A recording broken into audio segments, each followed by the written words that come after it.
And just like that, we are back. Chicago Hockey Radio Wednesday edition. Justin Lynch and Tassos Kirkos. Lee Grossman has an off day. Joined by producer Raven Gasser. Oh boy, today is a good day in the office. We have a few announcements. We're going to do some cleanup here.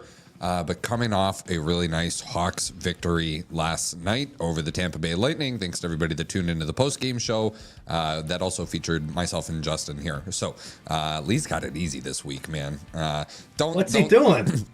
Don't tell him I said that, but yeah, easy week around the office for Lee. But for those who are unaware, our ticket giveaway with the Barn Hockey Bar just went live a little bit ago. We are giving away 4 100 level tickets to a game a week from now when Connor McDavid, Leon Draisaitl, and the Edmonton Oilers are in town to take on 98 and Co. So super easy to enter that giveaway. You just got to follow us and follow the Barn and comment done on the post and you're entered, and we will be picking a winner Monday morning. So you're not going to really want to miss out on that. Those tickets are sweet, dude. They are awesome. Very nice. I've never even sat in the lower bowl of the UC, but unfortunately, I don't think I'd be able to enter that. Lee made a joke about that in the comments of that post, but I think we'd be awarding ourselves the medal there. Yeah. So ticket giveaway is live. It goes until 11:59, like midnight on Sunday, or midnight Monday. So 11:59 p.m. on Sunday. So plenty of time for everybody to enter that. But go check it out. Super easy. We appreciate the Barn. Those guys are awesome. That bar is incredible. If you haven't gone to check it out either before or after a Hawks game, the atmosphere is just electric. It's everything in a bar that a hockey fan could possibly want. There's literally a Zamboni in there. There's old Hawks pictures. It's an original 6 bar, right? Which is just such a cool concept. First of all, something the city desperately needs as far as there's not a lot of hockey bars around here. There are bars you can go to. They'll have the hockey game on. A lot of times though, you got to ask a bar to put on the hockey game, right? But the atmosphere there for playoffs, it's not just Hawks games, games 5, 6, and 7 of some of these series at the, you'll get Maple Leafs fans in there. You'll get Bruins fans. You'll get, Rangers fans. You'll get all sorts of fans in there of all these different teams. So it's just an unreal atmosphere. Justin, I know you haven't been there yet, but we're going to go. I keep meaning to. I've heard so much good things about it. I don't know why I haven't been there yet, but I definitely plan it now for sure. Yeah.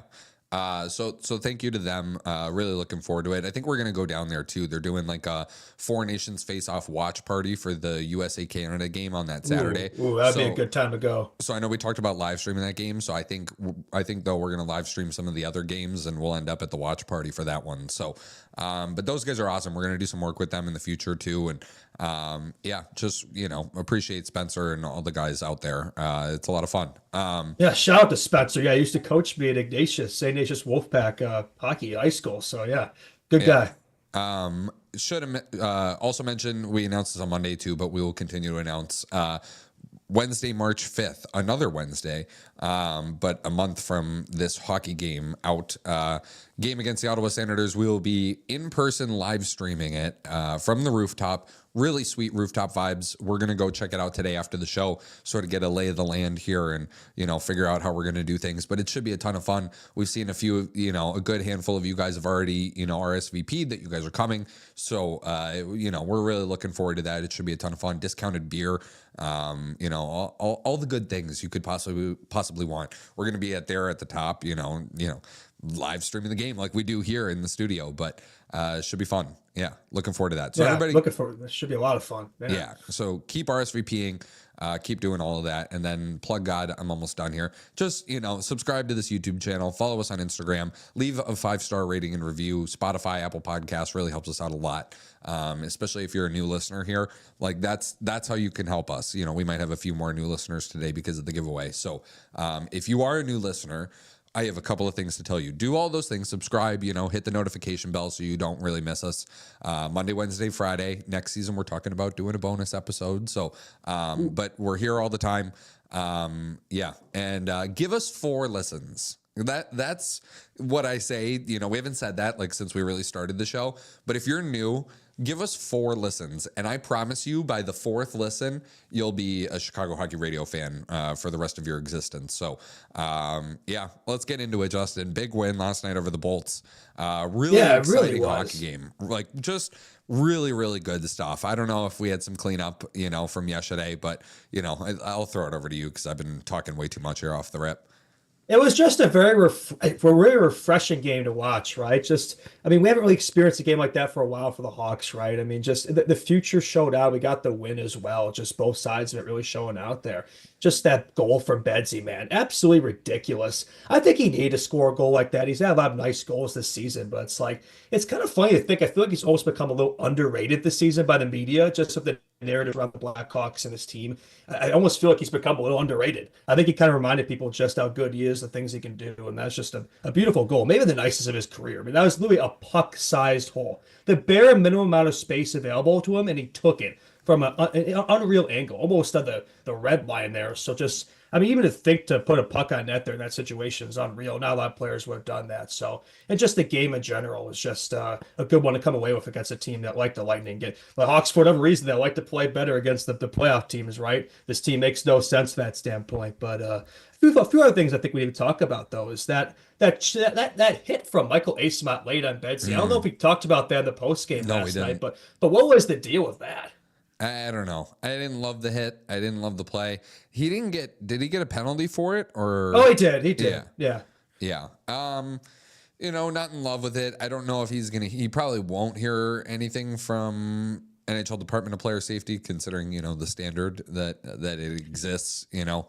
And I don't know that it was a suspension worthy kind of deal. I don't know if you feel differently, but no, it wasn't suspension, but it was just unnecessary. But Bertuzzi, thankfully, you know, stepped up for him too, and which is good to see. It also, like, we did put out that clip yesterday about how the NHL needs to do a better job protecting star players, right? We saw that last week with McDavid when he got suspended, right? So the NHL did do that there. You know, to props to them, they did put him in the box, right? I do feel like there have been some plays this season on Bedard that maybe guys have gotten away with penalties than him, but it seems like he gets called for everything. So I think you got to be consistent both ways there. Yeah. Yeah. I did want to go back to the Bedard goal too for a second because I was a bit harsh. You know, Jonas Johansson's not a good NHL goalie. However, you know, maybe the conversation, I thought at first couple watches, I thought he was a little deep in his crease. The more, you know, you are right that it was like a puck-sized hole that he got it in. You know, my only thought is like, you know, there's a lot of discussion about the reverse VH with goaltending and if that really is the best way to sort of seal up the side of the net and how, you know, goalies didn't used to use that. Now that's like the standard. And I don't know, the way shooters have gotten better, you know, like I told you, the relationship between shooters and goaltending, it's like, you know, the goaltenders get really good and they figure out the shooters, right? And then the shooters figure out the goaltending advances that have been made in order to stop the shooter. You know what I mean? It's like a back and forth of dominance a little bit. And it definitely feels like we're in an era right now of shooter dominance. So I don't know if like there needs to be different like adjustments made as far as like the goaltending position as a whole and how like the reverse VH, you know, I've seen goaltenders like Henrik Lundqvist be very critical of it. You know, and I don't know. Like, yes, it was an awesome shot by Bedard, but like that's where NHL players are starting to put the puck if you give them the time and space. Like you see like a lot of the Leon Draisaitl goals. You see a lot of like, you know, players that are able to like find that space, like Austin Matthews, those kinds of shooters, right? And it stretches down. Like you don't even need to be in that elite class of player to be able to shoot the puck like that. So it maybe needs to be something where we see goaltending adapt to it. You get what I'm saying? Yeah, I mean, goaltending always goes through peaks and valleys throughout existence, right? It does feel like after the 2010s, a decade where it seemed like the goaltending was dominant, now it's kind of flipped a little bit. Scoring's been going up the past few years, right? So yeah, and the save percentage too reflects that. I think it's like below 900 league wide or something. So that's kind of unheard of. But I think in terms of like more like main takeaways from that game, I think that may have been the most important win of the season for the Blackhawks because it did come immediately following that day, presser for Davidson the other day, where Yeah. he's kind of emphasizing the importance of the rebuild, right? He kind of gave a vote of confidence in our prospect pool, the young players that are establishing themselves on this team. I think this fan base sometimes is a little impatient. I think it's fair to say those dynasty era Hawks teams maybe spoil us a little bit. But Yeah. it's like, if you look at it, it took a long time to build up to those dynasty teams, right? The 2000s were not a very positive decade for the Blackhawks, right? So these things take time, and Betsy does speed it up. But I think people need to, keep their foot on the gas of the brakes a little bit, where it's like, yes, Betsy speed things along, but we don't just suddenly start winning just because we got this generational talent, right? You got to surround them. And we're starting to see it. We're starting to see all these young prospects come in, like Frank Nazar, right? Like Ethan Del Mastro, like Landon Slager, right? This team's going to get younger and younger throughout this season and next year as well. And I think just that game showed there's a lot to look forward to here. Like, yes, this season probably hasn't gone the way some people would have expected, but I mean, overall, in the grand scheme of things, it's not going to be a bad thing getting another top 3 pick for us. And it's like seeing these young players come in and replace these veterans, the future of this team show out. Like, that's what I want to see the rest of the season. I think we saw that last night. Yeah. Do you want to do some Landon Slaggert talk? We mentioned him on the post-game show, but I don't think we could spend enough We had time talked on about him enough. Yeah, Yeah. I thought not just the goal. I mean, the goal was nice, a snipe, nice setup from Lucas Reichel. Keep those two together. I think they could complement each other well. But I just think he was super noticeable all night, right? I think he's the type of guy you want in this team, right? Just another dog with a W, another dog. Yeah. I love the energy he brings. He got the belt, by the way, after the game, which I thought was deserving. I don't think Betsy's gotten the belt yet this season, so I'm not sure what that's about. I guess his aura is so strong where he's beyond such that where the team's just, I mean, they just know he's him, so they don't have to give him the belt. But no, I think it was deserved for Slager. I just think the energy he brought was very noticeable. I think that's a big part of why they called him up. Why is in this lineup? Get Doc back in there, scratch Maroon. I think we got a pretty solid, core there for what it's worth for this team. Yeah. Yeah. I said it yesterday, I know Slaggert was playing up on the third line, but I'll say it again. This is a prototypical fourth line National Hockey Leaguer on a team that contends. Like, that is what you want. An energy guy, a guy who's responsible. He can play down the middle of the ice. He can play the wing. Maybe long term you put him on the wing and you have somebody that plays center, and, he can step in and take draws when necessary, or if the center gets kicked out. I'm really high on Slaggert. I'm always big on like a lot of the Notre Dame guys that come out. I think it's a really good development factory for a lot of these players. It's an unheralded one in college hockey when you've got like the Michigans and the BUs and the BCs and the Minnesotas, right? Like Notre Dame quietly like puts out these like pro players. And I'm really high on him. I'm glad he put one in the net too. Yeah, I feel like since Notre Dame's they're the Big Ten there in the hockey scheme of things, they've really started to be on the rise the last few years here. But Slager, too, I think he has to have one of the most elite face cards in the NHL. Like, that guy, he looks like Jesus, man, with like that long hair and that like facial hair, man. Like, he looks like, I don't know. He's got pretty insane aura there. But no, I love having him back on this team. I think he could have been playing here really all season. I think he was ready. He's only 22, 23 years old, right? He's been around a few years now. He had 3 years college hockey, 4 years, something like that. He's had time in the minors now. So I think he's a guy he's here to stay. Yeah, he's 22, he'll be 23 in June. He's not like the youngest prospect, you know what I mean? No. He's not like one of these older, like 23, 24, 25 2020 draft pick, right? Yeah. This is, like that's like the development path for a guy that you think could play in the NHL that spent time in college. Like, was he a 4-year guy at Notre Dame or was he a 3-year guy at Notre Dame? I can look that up right now. 3 or 4. Yeah, I can't. It may have been 4 actually. Yeah, 3 or 4. But then, obviously, he's played all season with the Ice Hogs, and he's been good down there, right? One of the more consistent producing forwards. So I think he earned this call up. I think he deserved it. Yeah, and now he was 4 years at Notre Dame. Really? Okay. Yeah. He had a really good senior season there. Like he definitely, when I saw that, it's like, okay, like he kind of established himself again as a guy who could be a factor for us. I know he played, I think the US, he's on one of those World Junior teams as well. So I knew about him, but I wasn't really, before last season, I don't really know if I was convinced he could be a guy for us. But with the season he had at Notre Dame last year, just the way he looked those 16 games with the Hawks, I'm like, okay, like this could be an NHL player. Nothing like, again, kind of similar to Cole Doc. I don't think he's going to be a star player or anything, but just a good bottom 6, fourth line grinder guy, like you said, good energy guy, which you need guys like that come playoff time.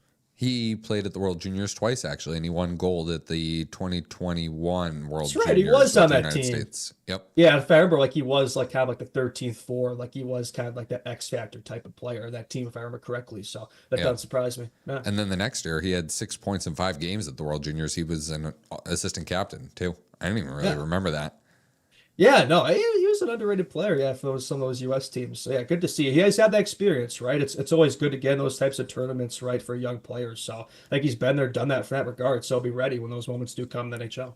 Yeah. Yeah, it's not like this is a guy that like, he was a NTDP guy too, so he was identified from a young age as being a guy that has that potential. So like this is a hit in my mind for your Blackhawks group. You know what I mean? Like we talk about it all the time with like, hey, some of these guys are going to be NHL players. Some of these guys are not going to be NHL players. I think Landon Slaggert's an NHL player. I think so. And he's got skill too to back it up. Like it's not just his work ethic, which he definitely has. You can't question that from him, but he has a skill to back it up too. Like he has a nice shot. He probably is going to score more goals in the dirtiers, those greasy types of goals, even referenced in the clip. We can, well, actually, I don't think I clipped that one, but yeah, I think just good to listen to. Also, just seems like a really mature guy. And when listening to interviews, just seems like a guy who's like just he's meant to be here, if that makes sense, right? He knows what it's about and just a smart guy. And I think he knows what it takes to be a pro. Yeah. Do you want to hear the Sorensen clip on the win over the Lightning? Yeah, sure. I think he was describing Bedard's nasty shot. Yeah, let's hear it. When it's Bedard making a shot like that, when it's him in particular making a shot like that in particular, does it give the team a different kind of lift? Oh yeah, that's for sure. Yeah, everybody saw it coming, right? Yeah, that was it's special, right? But you can feel the energy on the bench for sure. I was gonna say any oohs or ahs on the bench. Well, I did. I know that. Yeah, I think it was a lot of those. Yeah. Yeah. Such an interesting guy. I don't know. Like I hear these clips. I know I chirped him last time on the show, but he's just so lax. You know what I mean? Which is a good thing sometimes. When you're dealing with the media. Clearly, the guy asking the question didn't really. I mean, could we actually play just the question part of it again, Raven? I already X'd it out. That's my bad. But here, give me 20 seconds. All right. I got you. Not to like rip on the guy that's like asking the question, but I think he said in particular maybe 3 different times while teeing up the question. Yeah, it's Bedard's special, man. Like it should be easy to coach a player like this. I know it's not like it's easier said than done, right? But like you just should be like, hey man, like go do your thing, like go create, go play hockey. Like you don't need to, we're okay with you making mistakes. We're okay with you taking chances and, hanging on to pucks a little bit longer. You know what I'm saying? Like it should be very, very easy to coach a guy like this. Sometimes with Richardson, it did feel like it was a struggle. Like it's like, oh, I'm working to get stuff out of this guy. And it's like, he's Connor Bedard, man. Like he's your most talented player by a country mile. Like getting things out of him should be pretty self-explanatory. I think that's been happening since he's took over, right? I mean, I think he's just kind of let him play his game, not overthink things, play to your strengths, right? I mean, he's a teenager. He doesn't have to be that complete player right away. Like, it takes time to really develop in that number 1C. Just let him use his skill and his skill set. He's been a point per game guy ever since he took over, right? So his production has been way higher than that when under Richardson this season. So I think he does deserve some credit for that aspect. I think that has more to do with Bedsy than him, I think. If anything, he's not really coaching him, and that's kind of been the strength for Bedsy, right? He's kind of been his own kind of player coach that aspect, because I think he's one of those guys, Bedsy. When it comes to hockey, he has that IQ, right? He knows what he's doing. Like, he doesn't really need to be told what to do. So, I mean, yeah, I think you see that the way he's been playing lately. Yeah, I agree. What else from the game? Raven, did you pull it back up or no? Yeah, I do have it. Oh, yeah, let's hear this guy ask the question again. Yeah, and it was, we had that at home again. Hold on, he's finishing up. So build off of that for sure, yeah. When it's, when it's Bedard making a shot like that, when it's him in particular making a shot like that in particular, does it give the team a different kind of lift? He's making a shot like that in particular, taking a shot like that. In particular. I don't think he said that enough times. Yeah, I don't know. That's all right. I get it. You're talking to an NHL head coach. It can get a little, maybe you get the butterflies in the stomach a little bit when you're asking. Yeah, butterflies in front of established Swedish coach Anders Sorensen. I can understand that in front of Luke Richardson. Like, that guy looked like he was in the mafia or something. But Sorensen's not really the most intimidating looking guy. No. Yeah. I did say, I liked, in the short clip that we got, you mentioned Slagger getting the belt. I thought with Sorensen being so laxed, I've questioned his ability to command a room like that, where it just seems really discombobulated already. It seems like, and I don't know that we've really talked about this enough, just the fact that I know we've brought up the fact that it's all the young guys that go to the morning skates, right? And it's none of the veterans. And frankly, Justin, like we don't call it out enough that that's kind of a culture problem, right? Yeah. And when you have that sort of disconnect in the locker room, like a lot of guys are, maybe have an eye towards the trade deadline and playing for a different team and a contender, to galvanize a group of men together. Sometimes guys like it. Sometimes these guys like it when you're more on them. Sometimes they like it when you take a bit more of a laid back approach. And just like in that short clip when they were, when he was pumping them up after the win and then they give Slaggert the belt after, I don't know. I did like Sorensen's demeanor in the room and the way he addressed the room. Like I definitely have a bit more respect for him now. It seems to be a more comfortable, relaxed atmosphere, right? Let's say compared to the Richardson era. So I'll give him credit from that aspect, right? I think he's not doing too much, I'd say. I mean, he seems to know. I think he knows the situation, right? I don't think any of us have changed our minds. Like he is a placeholder coach, right? So for the time he's here, just make the best of the time you're here now, because he's building his resume right now. Like where does he land after this? So kind of establish yourself that he can get it done at this level. I got chirped for that a little bit when we posted that clip. Like people were like, "Oh, like they're gonna bring him back. Like they already said they're gonna bring him back. Like they're gonna make him an assistant like Derek King." Yeah, they never said that, so I'm not really sure what they're talking about there. I mean, it's possible. I don't think it's happening. I think the Hawks will probably look for a more established coach of experience in the offseason, or they go the young coach again. My boy David Carl from Denver, but probably not. It'd probably be somebody with experience. Maybe though. I mean, there's still a long way to go this season. If they could put together more performances like that last night, the young players keep producing. I mean, I do think he does deserve some credit for that. Yeah, that's a GM roster decision, but like this team has gotten so much younger under sorts, and there's like 9 guys in this team now that are under 23. So like, I think that's great. I think that's cool. There are some lap decisions lately though that do seem very Richardson-esque. Like I didn't love him scratching Colton Dock the other night. Yeah, we won the game, but I still don't agree with that. Nolan Allen too over TJ Brody was questionable. Nolan Allen, by the way, was just named to the NHL's like mid-season all-rookie team. So like I thought that was pretty interesting. But then he's rewarded with a scratch, so that was kind of odd. But no, I think Sorensen has done some things better than Luke. Yeah. Sorry, you posted something you posted that mid-season thing on your story. I'm trying to find it because it was like all of these. It was like Matvei Michkov, Macklin Celebrini. Yeah, Stankoven, like Dustin Wolf, Lane Hudson, then Nolan Allen is like the polar bear in Arlington, Texas there. But he's second. Like after Lane Hudson, there's a massive gap because Hudson has 40 points or something. I think Allen's second in the rookie race in terms of points really? For defenseman. He only has 8 though, so it's like there's a big gap there. Yeah. Wow. I thought that was kind of funny.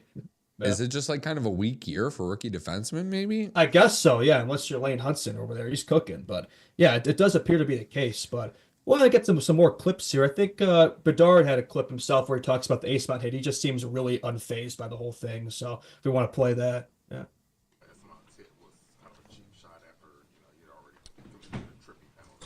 I don't know. I don't really care, but I think he knows kind of the whistle's gonna blow, and I mean, it's a physical game. I don't really care too much. We're not gonna be whining about taking a hit, so I'm fine.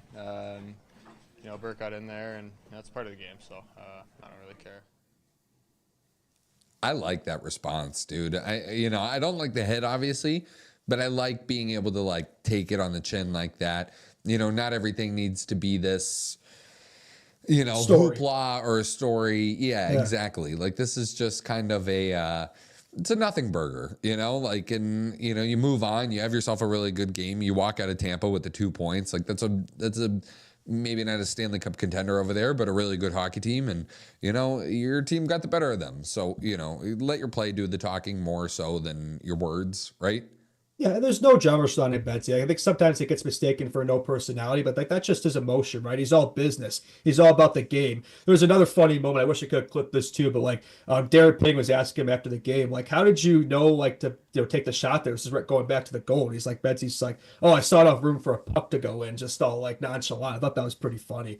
He's had a few kind of quirky moments like that. I love his dry sense of humor. It kind of reminds me of I like that. That's like my kind of humor. Yeah. He definitely knows how to play it cool. Definitely knows how to play it cool. For sure. Yeah, he's media trained. You can see it just in his answers and stuff. But no, back to that. Like I do like that he's clearly not letting it get to him. He understands it's it's a physical game, obviously. And Bertuzzi stepped up. I'm sure he appreciated that. And I'm glad the refs did too. They didn't just let him get away with that like they have with some other instances. So I think they got to be more consistent at that moving forward. Yeah. Trying to think what else we got here. We got another Soda. Want to hear from Soda? Oh, he had a really strong game. He this was clip here talks about his confidence, right, this season. Yeah. I keep asking you this, but how good are you feeling about your overall game right now? You're stringing together a lot of really nice starts. Yeah, it feels good. I feel confident. I feel calm, and that's when you play your best. I think when you just go out there having fun and not really think too much. Just go out there and play the game and do your best. So yeah, it feels good right now. Yeah, I told you, like, this guy has Ukko-Pekka Luukkonen written all over him. Not, maybe not a Vezina Trophy caliber guy, maybe not even a top, 10 goalie in the NHL, but in that next tier, right, of goalies, if you have like the top tier of like, Vasilevsky, Shesterkin, Hellebuck, Sorokin, Ottinger, Swayman, I guess, except for this season a little bit. Woof, that game last night against the Sabres. We'll get to that in the NHL hour, though. But, and then you got like that next tier underneath, like the Bobrovskys and the, like Soderblom has the potential to be like right there, especially when we've talked about, goaltending being so wishy-washy and you've got a lot of goalies, people when we did the expansion talk and we were talking about the NHL product being watered down, I think the only place you see that right now is goaltending a little bit, where you have some teams rocking with backups that just like aren't NHL caliber anymore. Jonas Johansson. Yeah, Jonas Johansson, exactly. But Soderblom, from a guy who last season everybody looked at as like, this guy is worse than Jonas Johansson. He's below that level. Like, he's like an AHL backup. Like, no, this guy's actually a guy who can play. Maybe he could be like a 1A, 1B kind of guy, like a tandem guy. Yeah, like a solid, like, fringe starter, that type of deal, right? But yeah, I think we all owe Soda a huge apology, man. Like, he's had the comeback tour of all time here, which has been great to see. It's nice he's established himself. Like, he could be a guy for us, right? Whether him, Comesso, Guyan, we have three options there. So good to see for sure. He's a very likable guy too, like very like kind of calm, introverted, so it's good to see him, growing that confidence, right? You can see in the clip, he just seems a lot, his body language, like compared to last season, is night and day. A confident goalie is everything. He's rocking a 9-10 save percentage this season on this Hawks team in 22 games. I'm saying, like, start him more, right? Yeah. I mean, Peter's been struggling this season. Start Soda more for sure. I know you were like saying that he should have been the replacement for Jacob Markstrom at I wasn't joking. Four Nations. Honestly, dude, and I kind of like was clowning you a little bit for that take. And the more I think about it, maybe he's better than Sam Ersson. I think he is. I don't think that's crazy to say that. No, I don't think it's crazy to say no either. Damn. Yeah, no, I mean, I don't know, Sweden really dropped the ball on that one. Well, maybe they still have a chance here. Markstrom situation, we'll see. That was not a take I would have had, even a couple of months ago too. Like, he's really, and I think with him too, you got to give him more games. Like, we're gonna get to the game against the Hurricanes see if it's a little legit, bit, right? But like, I'd give him the game tomorrow.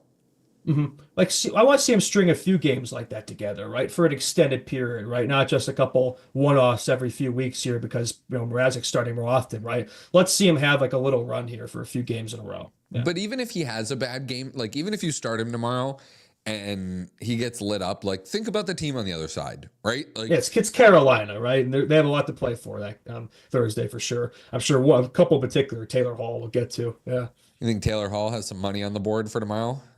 Oh, yeah. You think he's pretty motivated tomorrow? I think so. Yeah, I'm a little concerned about that. We'll see what happens there. Ratton, too, might be scoring on his future team. Yeah.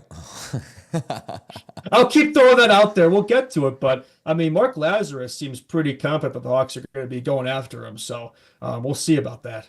That's okay. At least it's better. Did you see the Andy Strickland report that he was going to go to the Edmonton Oilers at the end of Well, that one is like, how do you even make that work? I mean, they're going to have to extend McDavid soon, and somehow they have to find money for Ratton too. Like, I'm just not even sure how that's possible. Yeah. So, no, it's not. Yeah, no, that just sounds like a bunch of malarkey to me. You'd have to move on from like Darnell Nurse or something, like without retaining it all. Well, I'm sure Oilers fans will love that, but how do you make that happen? Like, that's like the Hawks could find a way to make it happen with Seth because his play is solid enough where maybe somebody would take the bait. But Darnell Nurse, I don't know if that would He's had a good season. He's had a good season. Yeah. I don't know if I wouldn't rate him as high as Seth. Yeah. No, me neither. But Yeah. all right. What else do we have here? That was all the clips we have. Yeah, let's do tomorrow's game a little bit. So Yeah. Tee it up. Yeah. Lee will be live streaming the game Ooh. tomorrow against the Hurricanes rematch. He live streamed the game last week against the Hurricanes. That was they hawked it away. Like they truly hawked it away. And then they did the same thing against the Lightning, even worse on that Friday. But they hawked that away too. oh gosh, Justin, relax. But yeah, I would like to see it better. So everybody tune in to the live stream. First of all, it should be a lot of fun. Those are like one of the more fun things that we do. And I have to give credit to Lee there. Like that was his brainchild. I've sort of, assembled the Avengers here for everything else, the Monday, Wednesday, Friday and the post game sort of thing. But Lee was like, I think we should live stream ourselves watching the games. And he really cooked at that one. I really enjoyed doing those over the break. That's one thing that kind of sucks being back here is not being able to do them. But I'm sure we'll find a few times this semester in the weekends or whatnot. Obviously, we already have a lot of things planned there at the bar and stuff. So we'll have a few more this season with all of us for sure. Oh yeah. But yeah, so everybody tune in. That should be a ton of fun. And then there will be a hockey game played. Actually, it won't just be us live streaming ourselves watching nothing. So there is a hockey game. The Hawks are in Carolina. They used to call it the PNC Arena. And that was the name of that arena for the longest time. It's now called the Lenovo Center.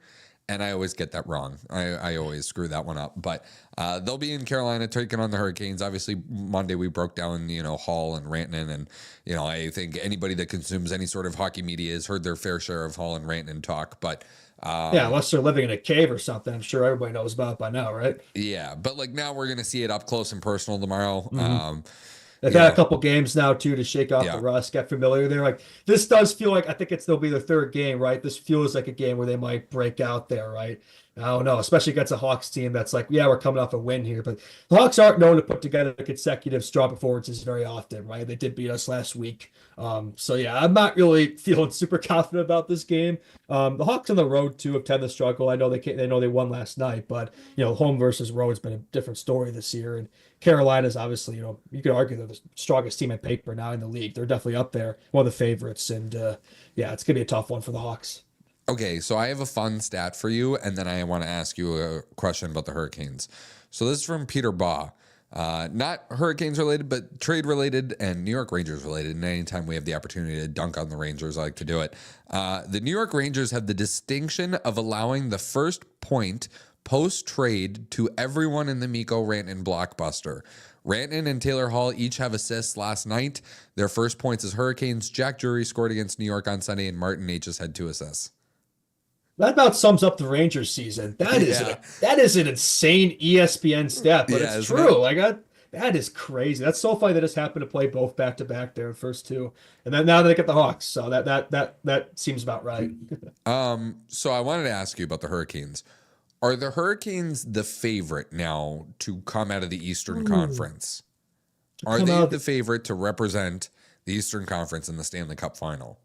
I'd say the only team I'd say that maybe would have something to say about that, it's an easy one, but just the fact that they've been there the last 2 years would be the Florida Panthers. No, I did not include the Capitals because I would actually put them ahead of the Capitals. I know the Capitals I think they're still first. Yeah, they're still first in the NHL right now, but I'm tied with the Jets actually. But I don't know, man. They seem like frauds to me come playoff time. I don't know. I know good regular season here, but I just feel like I don't know if they're going to be built for the playoffs, man. I go look at the Hurricanes, that team is built for the playoffs. They've always been a few steps short. It's always been the Eastern Conference or second round exit, but this does feel like the year you think they'd be able to come out of it, but to get through the Panthers might be a bit tricky. But I think if they have as good a shot as anybody in that conference, I would say.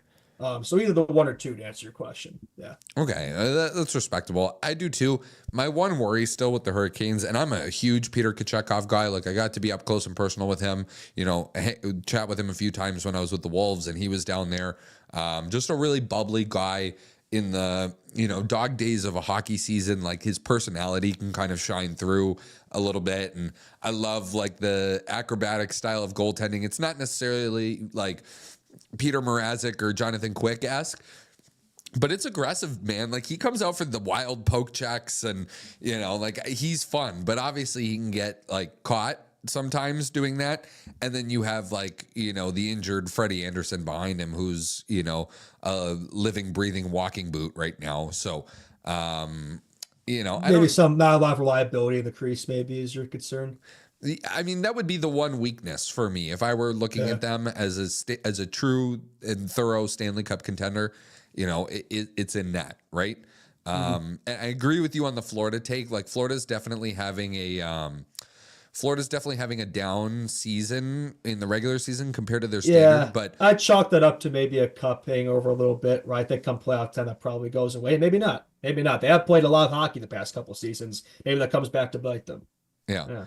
No, I agree. But I do think that it's like until somebody takes the crown from them, you can't really discount. You can't them say at all. they're not the favorites. Yeah, exactly. But yeah, I'd say after that, the Hurricanes appear next in line. I would include the Leafs. It's just their past playoff history. I could never give them that faith because they just haven't proven themselves before, right? No. So, but they do. I mean, on paper, like this does feel like it could be different this year. But I feel like we say that every year with the Leafs. So we'll see. Maybe the Devils. Maybe the Devils could be in that conversation too. A Leafs Hurricane. So just 1 point on the Leafs and then 1 point on the Devils. A Leafs Hurricanes Eastern Conference Final would be awesome. Ooh, that'd be fun. That would be unreal. That would be absolute cinema. I gotta say that every show, but yeah, that deserves that moniker, right? I don't even know I mean, probably in favor of the Hurricanes, but I mean, if the Leafs make it that far, though, it feels like that could be their time. So we'll see. The only thing about the Devils is unless Carolina catches up with Washington to win the division, which I don't think they're going to, just because Washington has created such a gap there. They really have. One of the Devils or the Hurricanes is going to be out in the first round.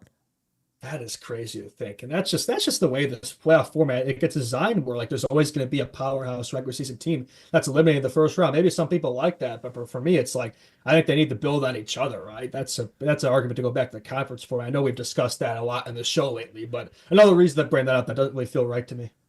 No, me neither. Sorry, somebody's just texted me. Man, the Rantanen trade was terrible. Yeah, for Colorado, he was like. Buddy of mine just being like, man, that was a bad trade for Colorado. It's like, dude, I know. Yeah, maybe. Yeah, you're right.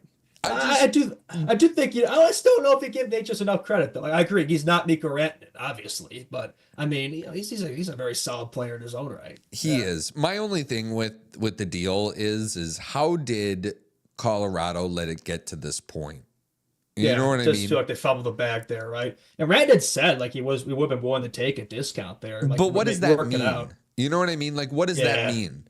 Like on the open market, somebody will give Mikko Rantanen whatever he wants, right? Like if he hits July 1, whether it's the Chicago Blackhawks or another team, but like let's use if the Blackhawks are willing to pony up 7 years and $14 million per a season, you know, how high would you go for? Would you go 14.5? Yeah, I give him whatever. I give him whatever he wants. Yeah, within reason. But yeah, but like, so when he says when he says a discount, like, what does that mean? You know, does that mean like 13? Does that mean 12.5? Like Nathan McKinnon? You know, there were rumors that the highest they went with him was like 11.5, and that's insane to me because like that's not even close, right? I would hypothesize somewhere in the 12.5 to 13 range, which I feel like that'd be. If you're the Avs, I don't know why you wouldn't be all over that, but it does feel like it was a little rushed per se. Like they could have worked this out in the negotiations. It just felt like it was never going to happen, so they just kind of gave up on it. It felt like, yeah. You want to hear something else crazy? I heard too. What's that? That there exists a possibility. There exists a world. What do you call that? I'm trying to think. An alternate timeline. Yeah. There exists a timeline where the Hurricanes flip Taylor Hall for a 3rd round pick. Would that make you mad? Would that make you mad? I mean, no. I mean, now he's gone now. I don't really care. So, yeah, no, that'd be kind of funny, actually. Yeah. Just why, like if it's not a fit, right? If it's not a fit, you want to use that $6 million to like try somebody else, right? Oh, yeah, I guess that makes sense. I didn't really think about it from that aspect. Yeah, because I've kind of already written the Canes off. Like, I'm assuming he's going to be a rental, but it's like they could very well find a way to bring him back, and that I guess will probably help them out from that regard. But I mean, you don't really see that very often, though. Like I know that there's a month to go here, month plus until the trade deadline, but really a month because there's the break there, so really not a ton of games until then. But like you don't tend to trade a guy you just acquired with the trade. I don't know. Yeah. Do you remember last season when the Canucks acquired Elias Lindholm though, and then they tried to move him at the deadline again? Yeah, because that was clear it wasn't a fit. So sometimes you might see attempts, but then teams will see that and see it's not a fit. They're like, why would we want him then, right? It's been 2 teams. Like, yeah, you don't see players playing 3 different teams a lot in one season. That's pretty wild. Yeah, no, you don't. I just thought it'd be pretty funny if that happened.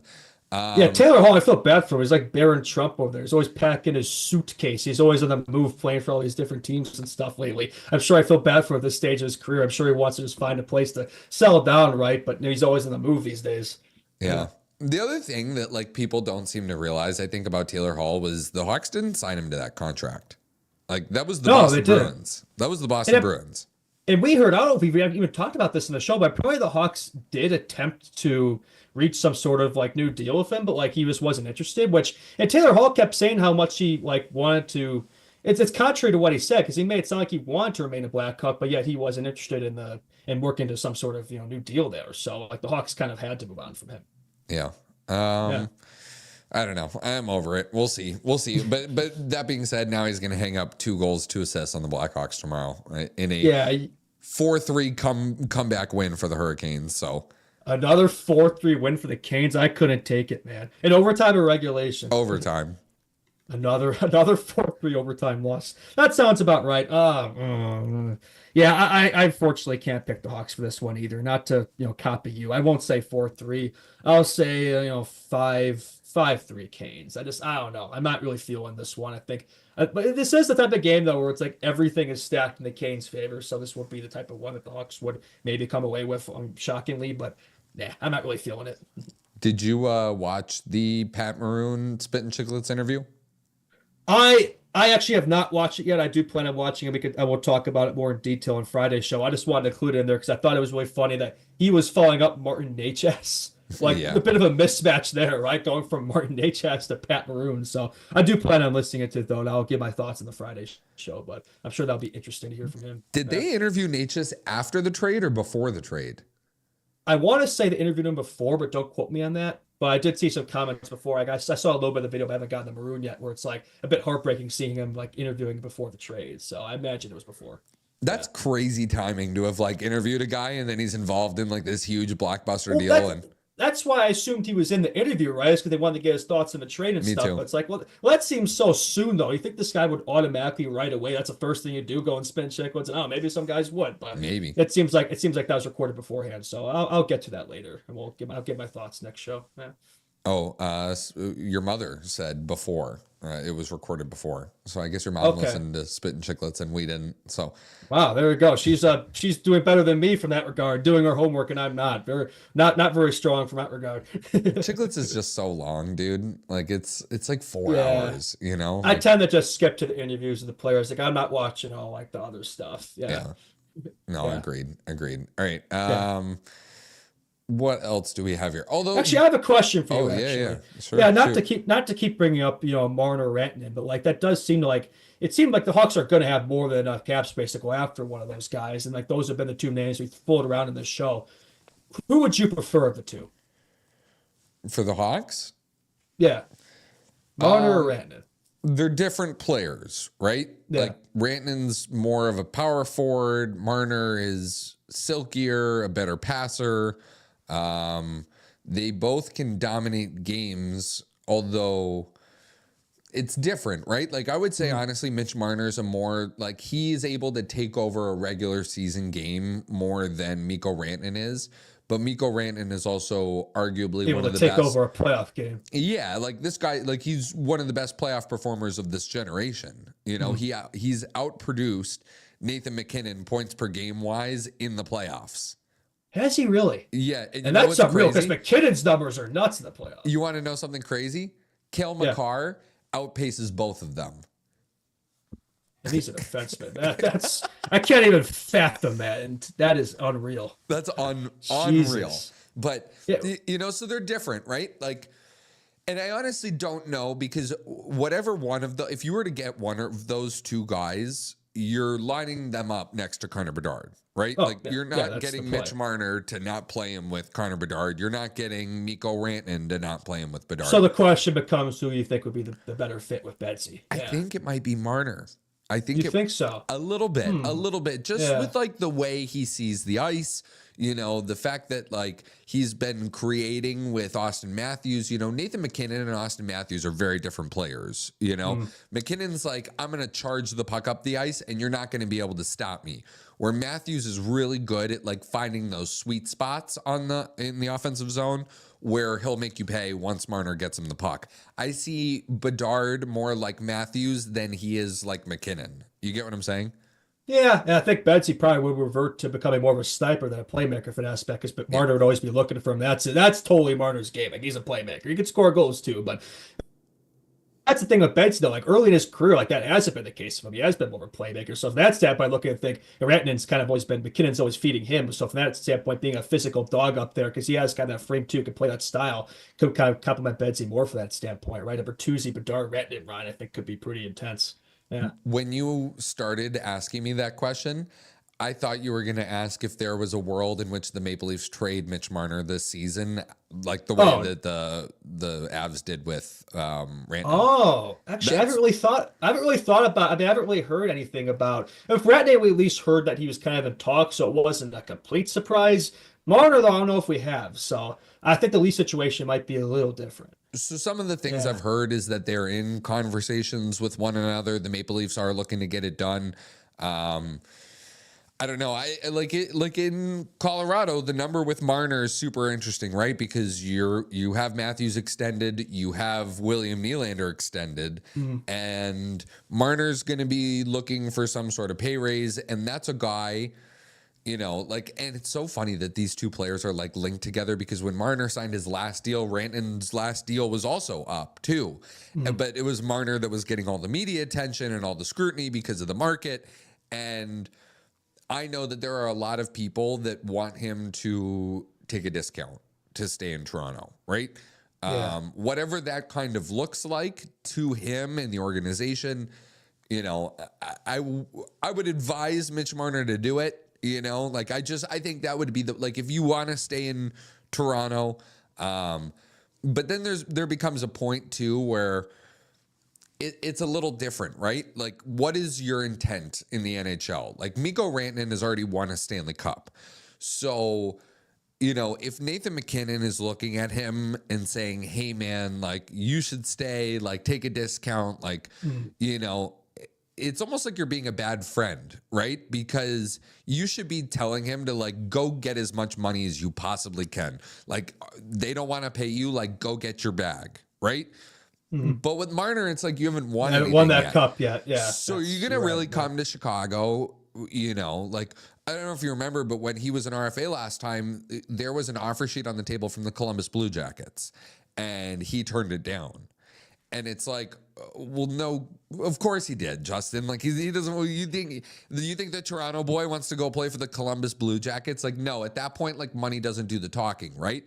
Now, yeah, we think the Blackhawks could be different, though. I mean, yes. We're in the dumps right now, but like original six market, opportunity to play with Bedsy, right? Be the guy, like, and maybe wouldn't have quite the media pressure that he does in Toronto. Like, there is some media, pressure in Chicago, but it's not nearly the same. I feel like they're always up his ass over there. Like, Toronto might be the worst from that standpoint. So I'm sure he enjoys playing there. I'm sure he enjoys playing with Matthews and loves being a Maple Leaf, but I'm sure that also pisses him off too. Yeah, you got the media here being like, that shot in particular, that shot. Yeah, real media pressure here. Yeah, no, I mean, it's more than like a place like, definitely not the same as those Canadian markets. Yeah, no. No, I agree. Interesting conversation. You want to talk Korch to the AHL All-Star game? Yeah, so Korchinski was added to the AHL All-Star game, so it'd be nice. Let him play in that, and let's call him up after that, right? That would be the play. Unfortunately, TJ Brody wastes a roster spot up here, so that's probably not happening. But no, I think I've watched a bit of his tape this year. I think he's looked a lot more confident since he's been sent down there. When he had that stint with the Hawks, so that's good to see, right? So yeah, I think he and Gutman are the two representatives for the Ice Hogs. Nazar was named, but obviously he's up here, so he's not going. That's when they named Gutman as his replacement. So no, good to see for sure for Kevin, and hopefully we'll see him up here again at some point this season. Yeah. Yeah, he needs to be playing in the NHL. I want these guys making mistakes at the NHL level. And look, even though he's young and he's having a good season down there for sure. Yes, like he's been more noticeable than our second overall pick there. Yeah. Yeah, I mean, he's got 2 years on him too. So yeah, I know. Yeah, and a whole season in the National Hockey League on him. So you would expect him to be the more noticeable one, but he has been their best defenseman. Yeah, for sure. All right. Anything else before we hit a break here, and we'll go to the National Hockey League Hour upon our return?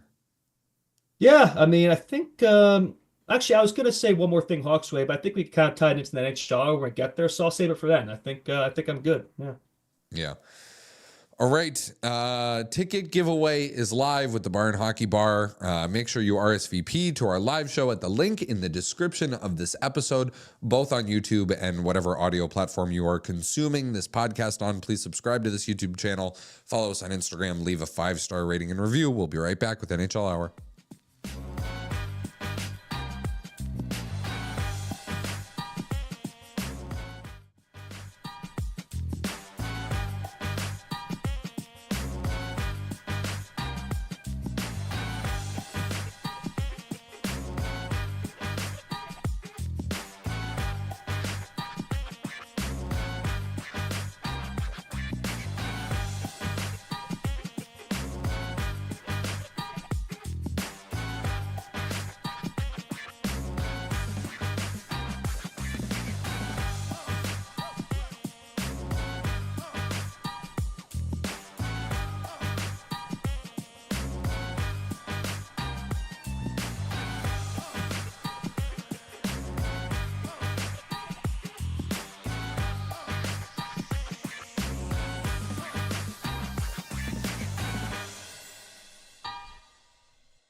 Did you miss us?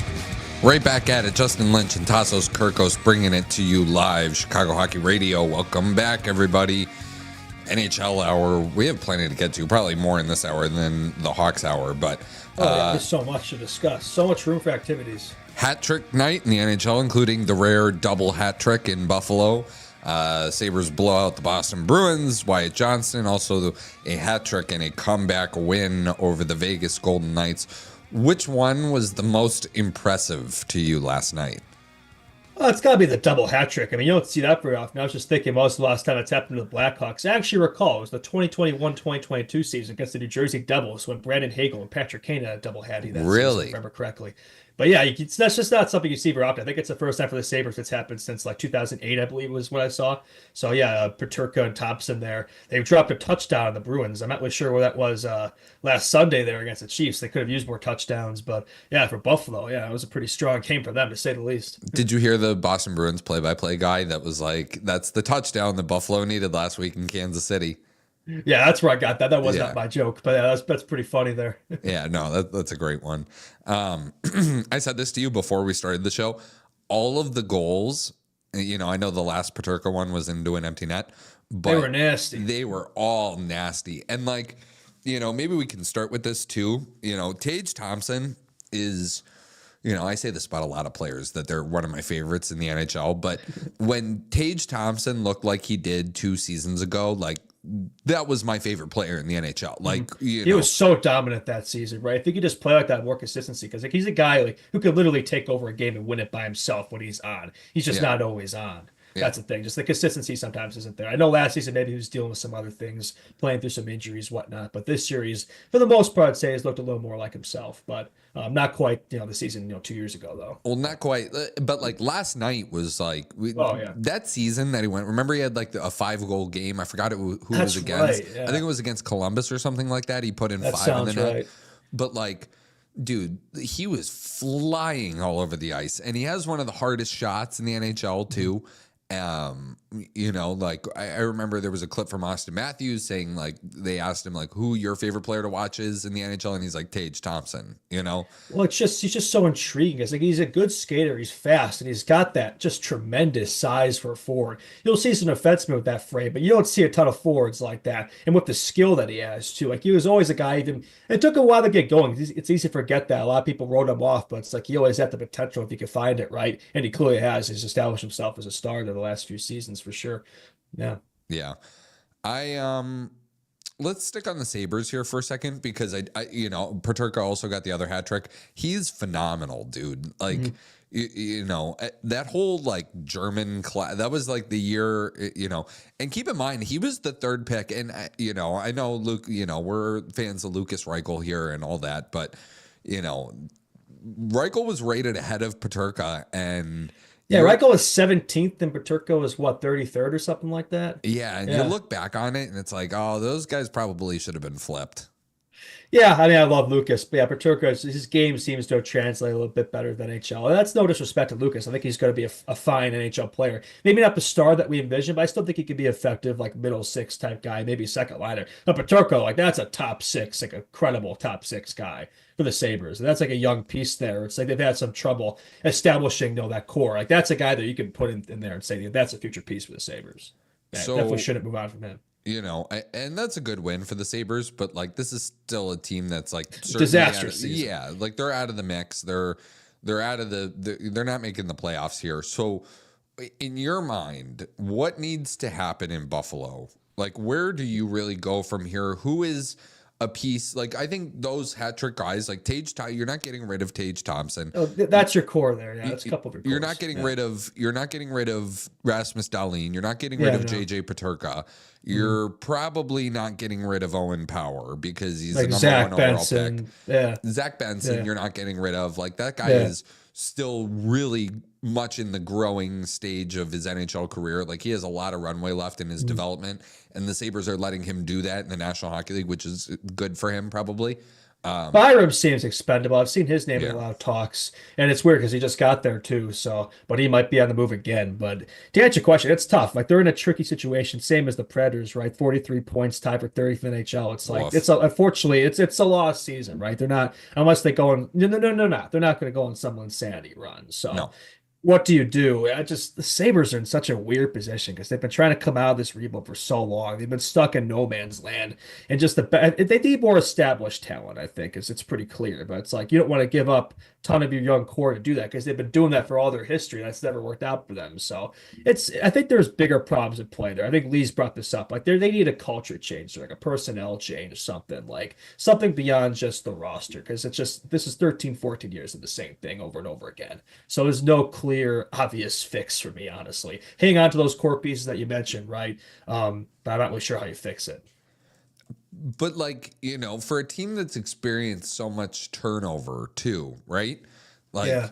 how are you I feel like you just brought in Lindy, like how are you brought in Lindy Ruff, like I think he's fine. I'm thinking more like GM, general manager turnover, because Kevin Adams has been there for since 2019, 2020. I feel like he needs to go. Yeah, probably. Yeah. But what are you gonna you're gonna bring in another head coach then? Because like no, I would keep Lindy Ruff. I don't think he's the problem. No, I don't either. I just anytime you fire a GM that already has a there exists a normally like both happens. Yeah, like it's not the GM's guy, right? Yeah, so that probably would happen. There probably would be a coaching change too. But it's like that's a tricky thing. They've already gone through October, but like I don't think you can do nothing either, right? It's like if you're forced to do something to change something, but I don't know if it really solves their problems. Yeah. No. Yeah. Elias Pettersson has been linked there quite a few times, like more than once. I've heard Elias Pettersson to Buffalo. I don't know if that's like the solution here. I think it's a team that also needs more veterans in the mix, like needs more. It's a really young team. Yeah, they need more. That's what I mean, like established like veteran presences who also could play too. They're not just there for the locker room. Like that's they need more players like that. Maybe I've said this before on the show, but like he has been injured lately. But maybe look at a hometown reunion there of somebody, a proven winner like Patrick Kane. Maybe just saying. I don't know. Not even a horrible idea. No, I don't either. Especially if he doesn't decide to stick around in Detroit this season. I could see him going to another team. I just, the thing with that is like, I don't know if Patrick Kane like moves the needle at this point enough to push them from where they sit now into playoff relevancy. Yeah, no, I don't know if it moves the needle a ton, but I do think it could be a part of the change in the culture there for sure. Yeah. Yeah. The other hat trick last night belonged to Wyatt Johnston. That was his second of his NHL career. He's been really good. I mean, I know Lee loves the offer sheet Wyatt Johnston talk, but like that's this isn't Philip Broberg and Dylan Holloway though. Like, that would be one hell of an offer sheet to make that happen. Yeah. And you'd be giving up like picks if you were Chicago. The only thing about an offer sheet that I don't love is you give up your own picks. You know what I mean? Like, I don't know that the Hawks are in a position to be giving up their own 2026 first round draft pick.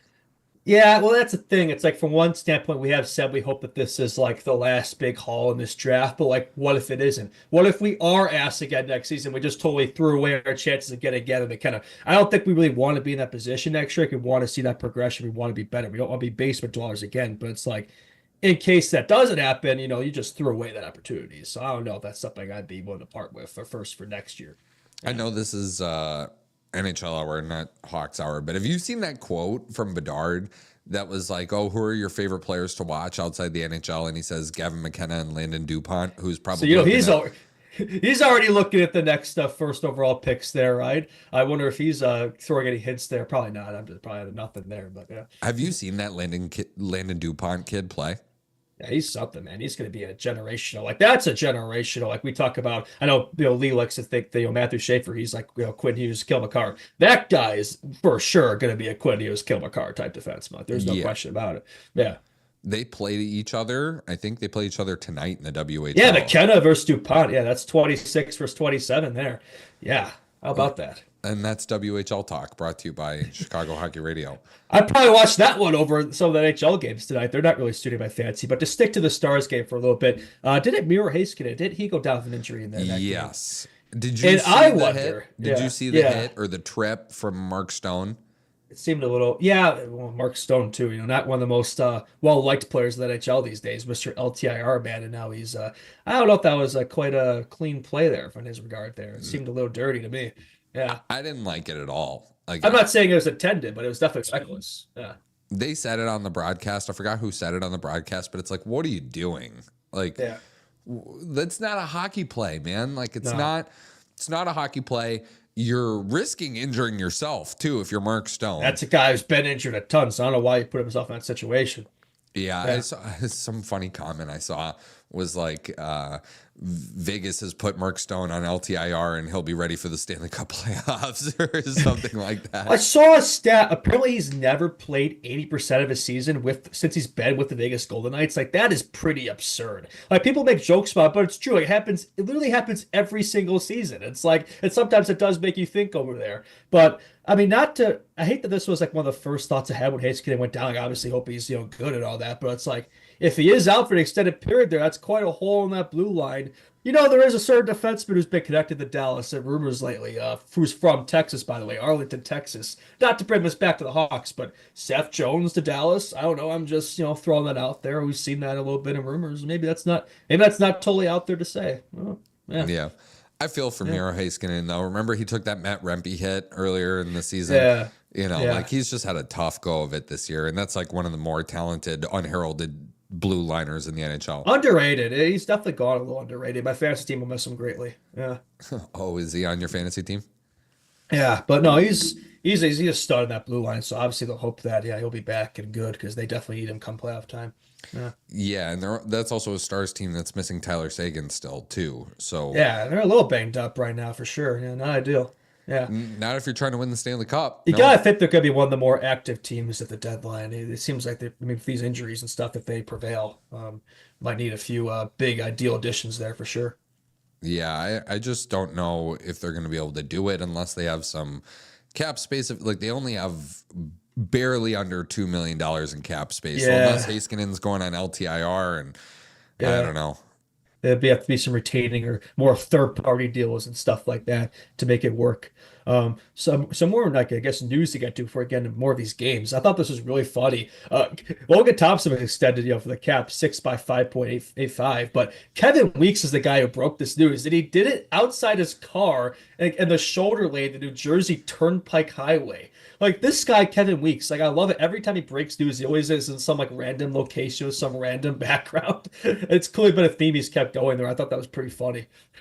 What do you think of the extension?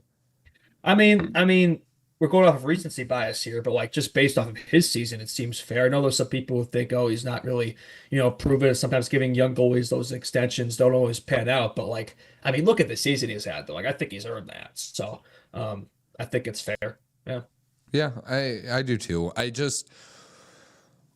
I worry with goaltending, right? When, I mentioned in the NHL hour when we were talking about Soderblom, like, when you're discussing some of these upper tier elite goaltenders, those guys you don't mind giving long-term big money extensions to. And I know this isn't... He's kind of in that second tier. He is definitely that kind of second tier. Even with this remarkable season he's having, I know he's one of the best goalies in the league. The team's also been a run too. So, like, he deserves props to that, but he's also has a much better squad in front of him. Yeah. Yeah. I feel the same way about, like, the Mackenzie Blackwood extension in Colorado too. And you moved on from Mikko Rantanen, right? Like, what if Blackwood comes back next year and ends up being a muffin? Like, and I think Blackwood's in another tier. I won't put Blackwood in that tier 2. I think he's a tier 3 guy in my opinion. Below Logan Thompson. Yeah, no, for sure. So I don't know if that warrants the same extent. Yeah, no, I don't think that one's right. But, like, would anybody be surprised if both of those guys end up coming back down to earth just even a little bit? I mean, wouldn't it be shocking? You look at Thompson's career, he's had some, moments here and there, but not with a consistency. So, and just the way he's playing, I don't think that's, totally sustainable. I'm sure he'll still be, putting numbers, but like right now he's putting up tier 1 numbers, but I think we agree he's a tier 2 goalie. So it could definitely come down to earth there for sure. But I mean, I think it's a fair, the way he's played. I think, I don't really have too much complaints. Yeah. Yeah. I agree. I think it's good. You know, you also have Charlie Lindgren coming off the books. I always think it's so funny. There's 4 goaltenders in the NHL that catch with their right hand, and the Washington Capitals employ 2 of them. Is that right? Yeah. That's a random stat. Only 4? Yeah, it's those. Really? It's Lindgren, LT, Yaroslav Askarov, and I'm blanking on the 4th guy. If Chet could help us out here, I don't remember. I did not realize. I mean, I must be blind because I have not noticed that discrepancy. So that's pretty insane. Yeah, you don't see a lot of guys that catch with their right hand. And I feel like we were talking about Logan Thompson too, and then he got extended on Monday's show. Right after the show. Right after the show. Always love what happens when news breaks right after the NHL hour there. Yeah, a little more news here. I'm in 2028 World Cup of Hockey, proving that NHL plans on moving forward without involvement from the IIHF. So kind of a 4 nations type deal potentially there. I don't know if we'll see North America and Europe return, or maybe just the countries there. But that'd be pretty exciting if that actually happens. It goes down and bring back the World Cup of Hockey. I think we missed that a little bit. So I have some thoughts on this. I don't love that the NHL is attempting to do this without the help of the IIHF, because then it signals to me more that they're not going to include the full scope of countries that need to be included into something like this to make it a true quote unquote World Cup. Otherwise, we're talking expanded 4 nations. Yeah. An expanded 4 nations. Exactly. Right. Yeah. Like, I don't know. That's the reason why you have the IIHF. They are the governing body of international ice hockey. Like, do I love everything the IIHF does? No, but that's, you know, it's still not really.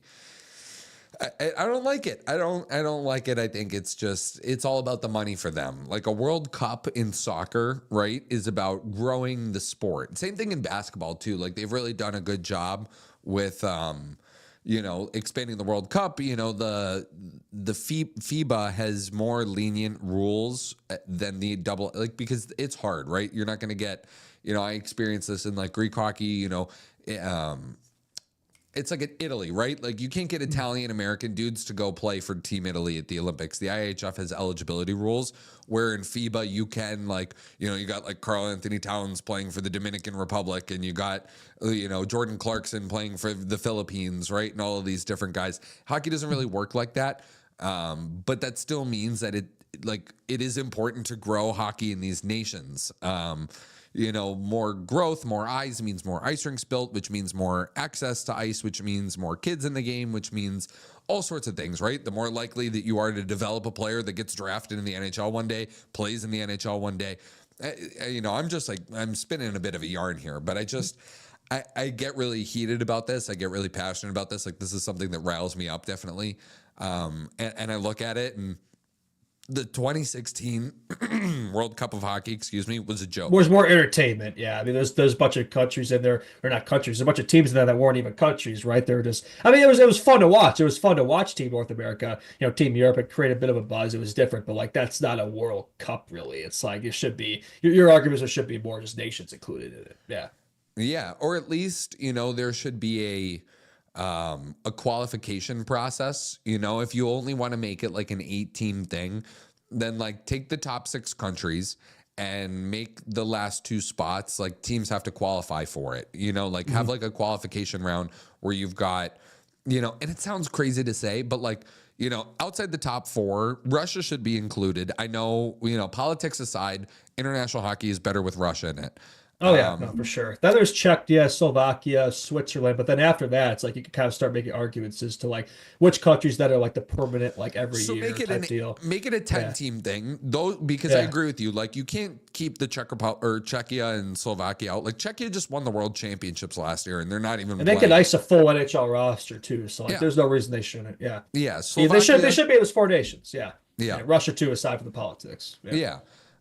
Slovakia too, they've experienced so much, they're not fodder for teams at the World Juniors, you know what I mean? They're not getting blown out 10-0 to Canada.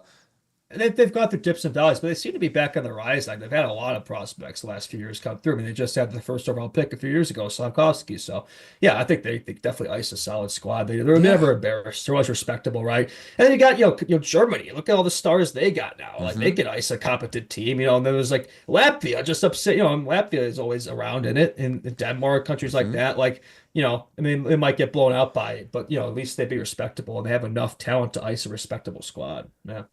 Yeah, I agree, man. And I think back to like the Olympics in Sochi where that Latvia Canada game, you remember that, the 1-0 hockey game? Yeah. Like these guys still are pros on the other team. Like I understand it's not like Sidney Crosby and Nate McKinnon on the other side, but they're still professional hockey players. Like NHL is not it's not the end all be all. There's a lot of really talented leagues in Europe and stuff that like with really talented players that never see the light of day over here. We don't see them. Doesn't mean they're not still one of the best in the game at what they do. Yeah. Yeah, I just think not having the double IHF involved in this is really, it's a setback. It certainly, or it's not with an eye towards anything but money, right? That's how I feel. Yeah, now that you've explained it more in depth, I could kind of see your line of thinking.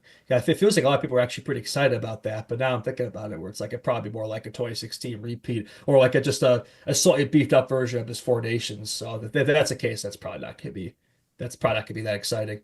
Yeah, we'll see. Yeah. I think interest in the Four Nations is kind of going sideways Waning here. Yeah, well, I mean, wouldn't be surprised, like we talked about with Petrangelo, but like it wouldn't shock me if there's going to be more players leading up to this that have some illnesses and sicknesses pop up or something, etc. Or teams don't want to play because they want to protect them for the playoffs or whatnot.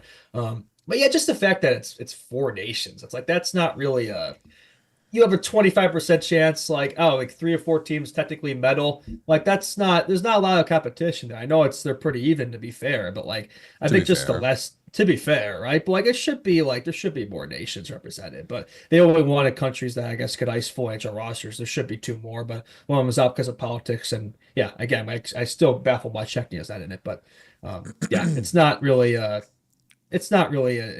was excited about it. It'll be nice to see international hockey, like NHL players back first time since 2016, right? But this isn't like an Olympic type deal. It's like not even close to 2016 World Cup of hockey. It's like less than that. Okay, so I'm looking. Apparently, the other thing too is like there are a lot of tickets still left unsold for the Four Nations face-off. That's pretty telling. They're probably pretty expensive, I have to think. So I have it pulled up right here. Canada versus Sweden, lowest price for a ticket to go into the Bell Center, $84. USA Finland, lowest price to get into the Bell Center, $30. Finland versus Sweden, lowest price to get into the Bell Center, $37.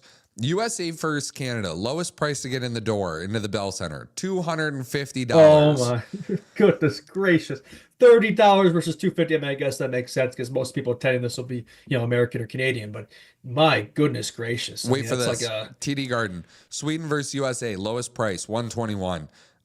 Championship game is $150, lowest ticket to get in. That's not that bad. Canada versus Finland, lowest price is $83, and that's your Four Nations face-off.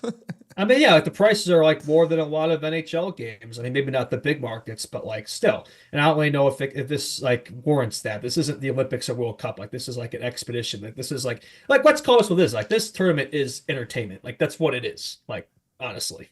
It's NHL, right? It's not IHF, so it's not necessarily about the product, I guess. I agree. All right. Can we do Brandon Saad first or next? Yeah, Blackhawks legend Brandon Saad waivers. And no, because I know people are going to ask me this. I do not want the Hawks to claim the last thing this team needs is another, washed veteran here when we're trying to make this team younger. But I do wonder if somebody will take a look at him, though. I mean, he's still a respectable player. I think could play in your middle 6 somewhere, but or if he clears, I'd be surprised. I feel like somebody would pick him up. Maybe not, though. I have to say, I was on the train of the Blackhawks claiming Brandon Saad. Really? Oh, yeah. I just feel like that'd be a nostalgia move for the fans. Like, oh, hey, we're doing something here. But I just don't wait. I don't think that makes sense for us at this stage. So I only say it because you're going to start, like you already shipped out Taylor Hall. Ideally, you're going to ship out another guy or 2 at least, right? Like Donato, Maroon, maybe another guy gets out the door here. Yeah, maybe somebody in that decor, right? I know they said they're not interested in shipping Martinez, maybe somebody, but I would love for them to get rid of Brody, but nobody's going to want him. So I wouldn't know if anybody's going to be interested in that decor. Murphy, if he didn't go down with an injury, I'd say, but we already know when he's going to come back at this rate, so there might not be anybody from there. So my thought is like, maybe Brandon Saad now could be what you thought, maybe a light version of what you thought you'd be getting at a Taylor Hall when you brought him in, Yeah, I mean, at this stage of his career, though, I just don't really see what Saad, provides for this team at this rate. I mean, besides just good, that's like a good vibes type of move, and that would be his third trek here. I kind of feel bad for him too, because I feel like his Hawks legacy's been kind of tarnished a little bit because of that Panarin trade. It's easy to forget how good he was in those 2013, 2015 teams. That's a decade ago now. Obviously his second trek didn't go as well, and now obviously just the player he is, he's still solid, he can still contribute, but I'd rather play more young guys. I just feel like he'd just be taking up a spot there. Yeah, I agree. But I also think you can't have a team full of young guys too.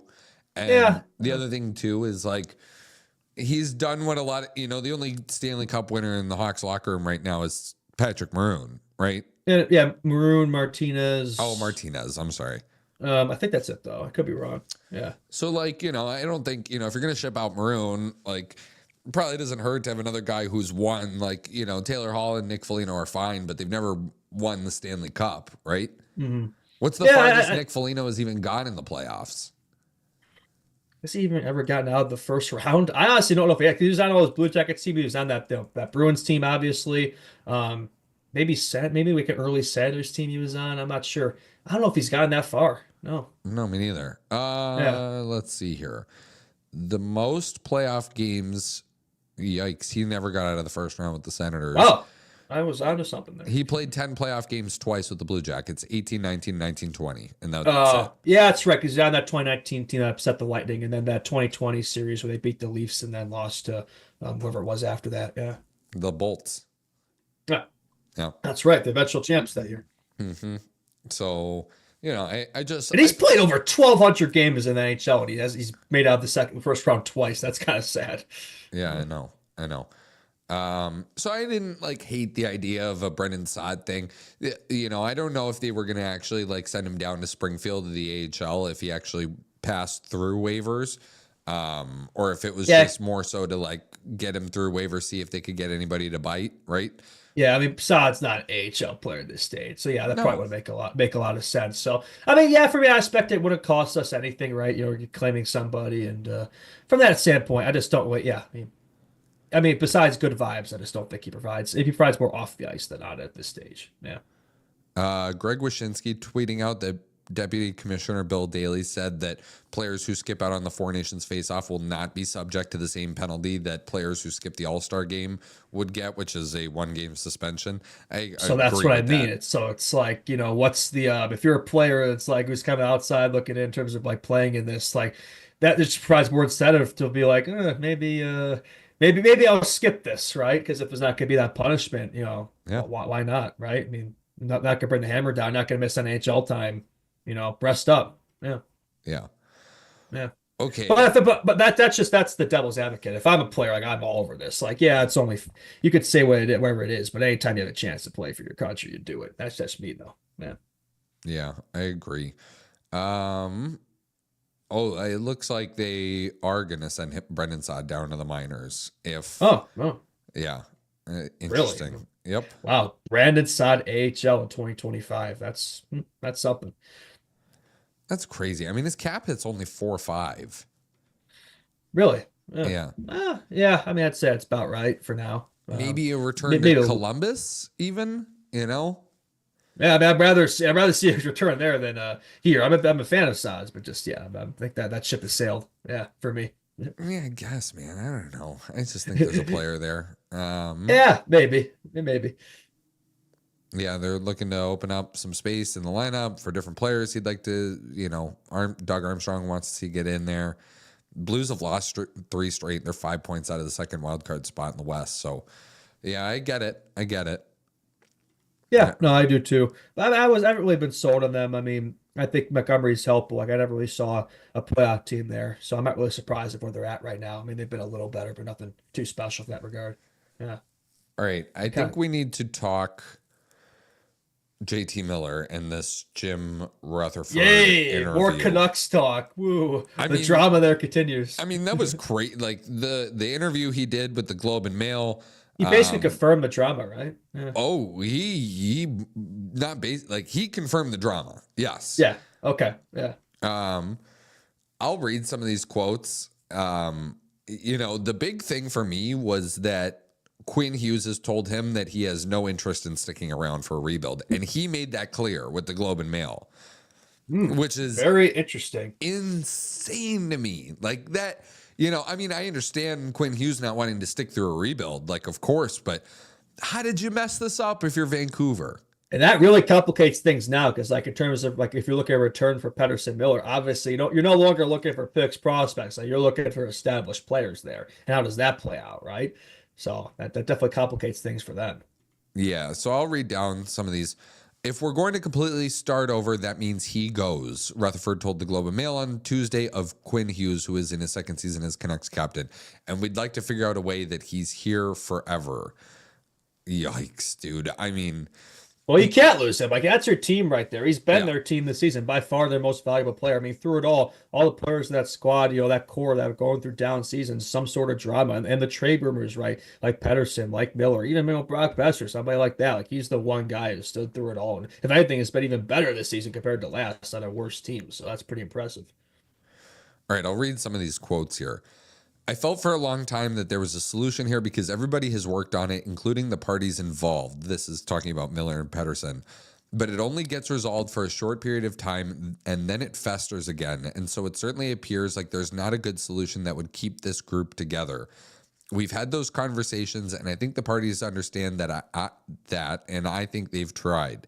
As you know, sometimes emotions get deep, and as much as people try, sometimes you can't get over it. It certainly appears that's what's going on here. We're talking about two of our top players, certainly our two best forwards. It can really be tough on a franchise, not only present, but into the future, when you're planning on peaking this team into a contending team, and then you find out that's not going to happen, or at least it's not going to happen with the group we have now. Then you have to put together a new plan. What do you think, what do you think happened between the two of them? Yeah, the more I hear about this, we've just been hearing so much. It's like, that's what I question. It's like what stirred this up in the first place? It's just this beef between these guys. It's like, I don't really understand it. I feel like we're kind of in the dark about this. All we know is they have beef, but we don't know why. Yeah. Like, is it on the ice? Is it off the ice? Like, what's this rift? What's the deal? Like, I've heard the reports. I think everybody has that, like, Miller's really hard on Pettersson, but like, what does that mean? Himself, the way he's been playing. Yeah, but like, what are you saying to this kid? Like, what are you, like? I get like being like, hey, like, get it going a little bit, or They gotta be constructive about it, right? Not just tearing a guy down. That seems to be the case there, maybe. But like, what are you saying? Like, how are you saying it, and what are you saying? Is it all that? Like, is it persistent? Did Pettersson say something back? Has it gotten personal? You know what I mean? Where it's definitely feels like it's gotten personal. Yeah. Well, yeah. No, I just mean like the the back and forth between them. Like, has it gotten to not just hockey related stuff? Like, are they bringing like family into this sort of thing? Like, I have no idea, dude. I'm just saying, like, what is going on here that these two guys, like, I hear former NHLers talk about this, and I have other pro hockey friends in my life too, not NHLers, but like that, and nobody's really been in a locker room where like the issues run this deep. It feels like, yeah, you may not love everybody on your team. Like, it doesn't mean you need, like, even the Stanley Cup winners, like, a big thing about winning the Stanley Cup, which is why hockey's so great. You put ego aside. Yeah. And you have to all, like, you have to all be pulling on the same rope. Like, you won't win like, whoever wins the Stanley Cup this year, whoever won it Florida winning it last year, like, all those dudes were pulling on the same rope. That is whatever you're dealing with off the ice. Like, when you get on the ice, you put all of that aside. All that matters is the task at hand. Yeah. But even like, just because you're all pulling on the same rope together doesn't mean you all need to be best friends and hanging out, and it's work. Just acquaintances, just get along, right? Yeah, it's like a job. Coexist. It's like any other job, yeah. right? Yeah, it seems like it's unfortunately past that point now. It's funny with the whole Quinn Hughes stuff now. I'm always bittersweet watching him in Vancouver because you look back at that 2018 draft, not the tie us back to the Blackhawks, but they picked right before the Hawks. And I don't know if you noticed, but like the Hawks were really in on Quinn Hughes. Like they really wanted him. Like they thought he was going to be the guy. And the Canucks basically picked him just to screw us over. And we wound up with Adam Boquist, and we saw that played out. So it always sucks to think about what could have been there in regards to Quinn Hughes. I do wonder if at this time in Vancouver, I'd be all for that. Maybe be coming to an end there if they can't make that happen there. Yeah, I don't know. Well, and there's probably one place you'd want to go play. Where's that? Where do you think? Oh, New Jersey. Yeah. That took way too long to figure out. I was going to say, bit. you're not saying, because where we're at now. No, it's not Chicago. But yeah, New Jersey with, Luke and Jack, that would be the obvious choice there. I mean, with the three brothers in the same team, that hasn't happened since, I'd say maybe there's that short stint in Carolina where Eric Stahl, Jordan Stahl, and then Jared was there for like 2 games. I don't think Mark Stahl ever played with that, but I can't. Yeah, other than that, like last time 3 brothers have been on the same team, hasn't happened a lot. Yeah. Yeah, and maybe the Sutter brothers back in the day, the Stasnys and the Nordiques. Yeah. But and Luke isn't obviously at the level. Like he's still growing and finding his way still in the NHL. He's had a bit of a sophomore slump here. Could you imagine a Hughes deep pair?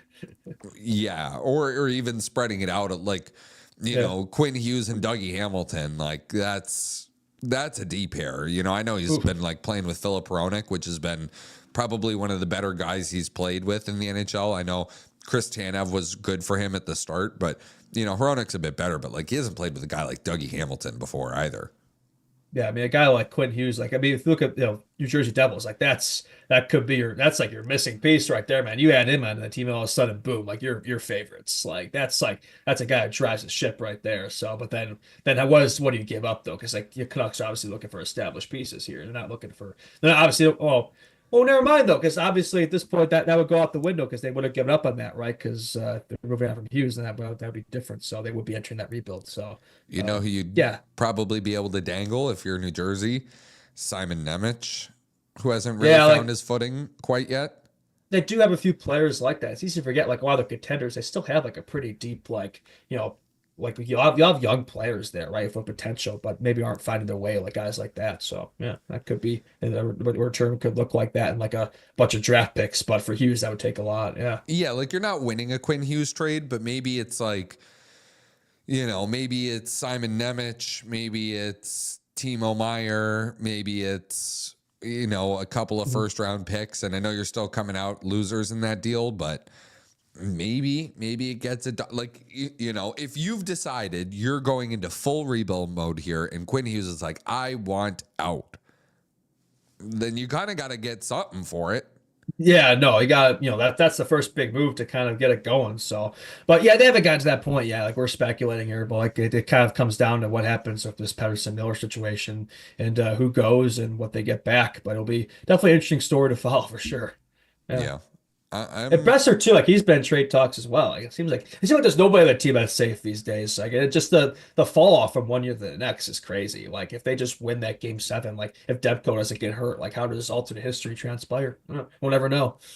I don't know. I just at this point now, it seemed like Colorado got the best trade available, right? That was out there, not just for Mikko Rantanen, trading for a player. There were other trades on the table, right? Did the Canucks try something? I think the Canucks tried something, but I don't they tried something with Carolina. They didn't try something with Colorado for Rantanen, but I did hear something about that a little bit. But anyways, so basically what I'm saying is Colorado got the best player they probably could have for trading a guy like Mikko Rantanen in a deal right now. Marty Necas was a guy that, clearly, even though he was lighting the world on fire this season, I don't think, I think the relationship with him and the Hurricanes was a bit fractured, right? Now I look at any trade you could make, think of where you're trading JT Miller in your mind, right? It's the Rangers, I don't even know because you just lost a trading partner in the Hurricanes. But you're not getting a player back that's as good as Marty Necas. right? That's a Like, big one off the table there, right? So that kind of complicates things a bit for them. We always assume that'd be the first deal to break, and it wasn't. So now they're following the footsteps there.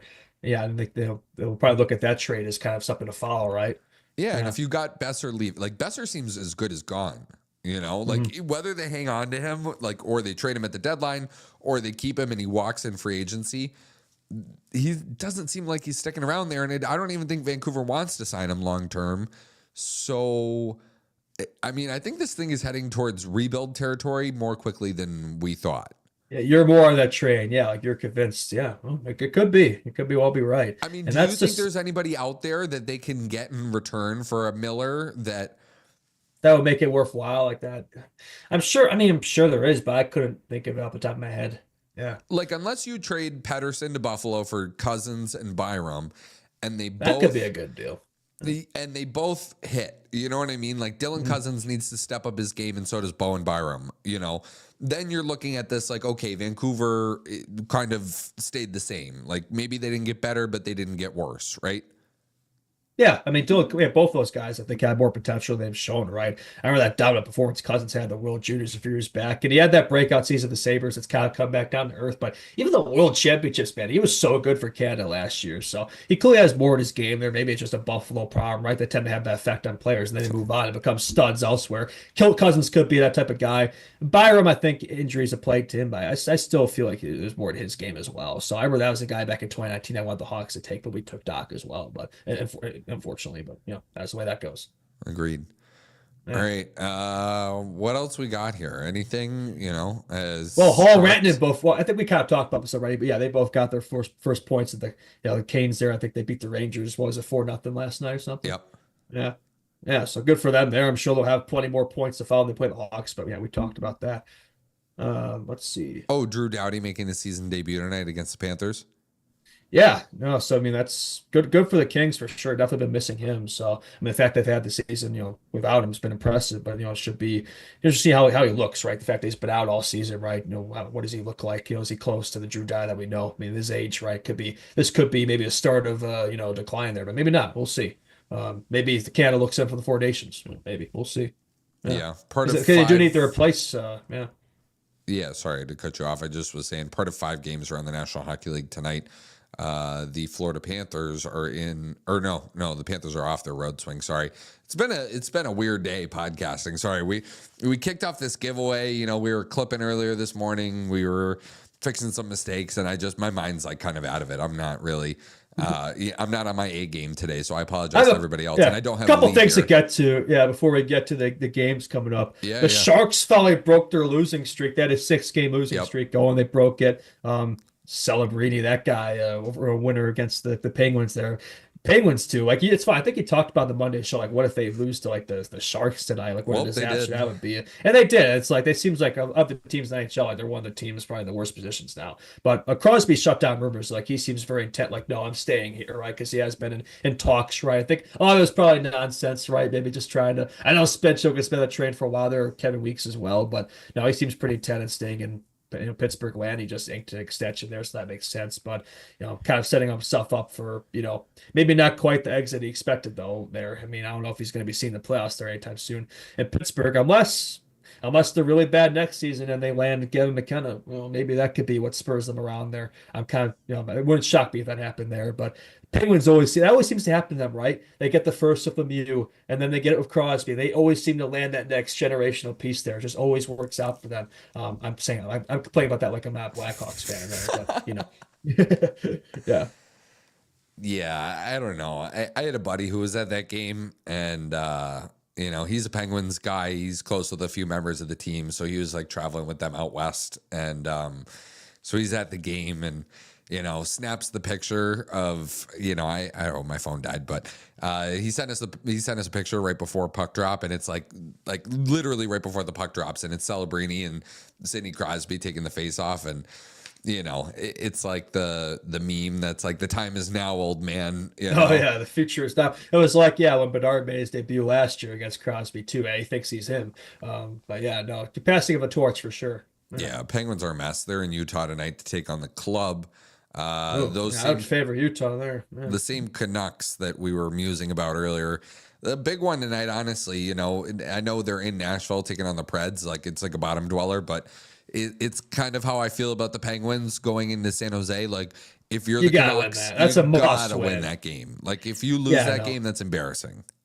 Yeah, I know Predators have, started to right the ship a little bit here, but they've been against bottom dwellers, right? So this is one for the Canucks that even with, and they had, to their credit, they have been playing some better hockey lately. I think they've won their last couple. And I want to say now they're only like a point out of the playoff race. I'm going to fact check myself there. Yeah, they're only 1 point away from the Flames. They both play 49 games. So even throughout all, like they think they've kind of been able to keep it off the ice the last few games here. So we'll see if they can keep that going. But again, Predators, you got to come away with that one. If they do, all of a sudden they're in a playoff spot.